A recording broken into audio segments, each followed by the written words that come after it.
Hi, I'm Noah, and I roast famous figures. Today I'll be roasting Governor of Louisiana, recently appointed envoy to Greenland, and a man who looks like he records videos about how God wants to make you wealthy from the most relatable looking room of his mansion, Jeff Landry. Donald Trump just put Landry in charge of acquiring Greenland, which Landry said he would accomplish by telling people in Greenland about his own family's history of living in Louisiana since before it was part of the United States.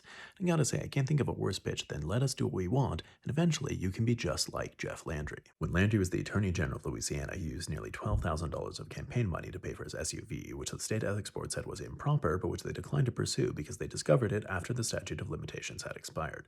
I'm torn. I don't think that Landry should be allowed to break the law, but I also don't want to get in the way of his car or anything else that could get him very far away from the people of Louisiana. In 2022, Landry established a tip line called Protecting Minors, where people could call in to report library materials that they found objectionable, presumably so those materials could be banned. I'm not in favor of the tip line, but I do have to say that we have to take library materials very seriously. I mean, you can even imagine where Landry would be today if he had ever been exposed to a book. As governor, Landry signed a law to require every public school classroom to display the Ten Commandments and said that if parents don't like it, they could tell their students to just not look at them.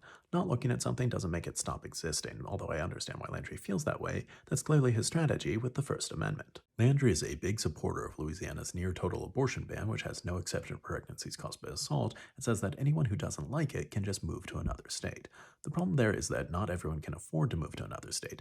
Most of us don't have campaigns that can buy us a car. When Landry was in Congress in 2012, he falsely and bizarrely accused the Obama administration of issuing waivers to allow Muslims to get out of TSA screening.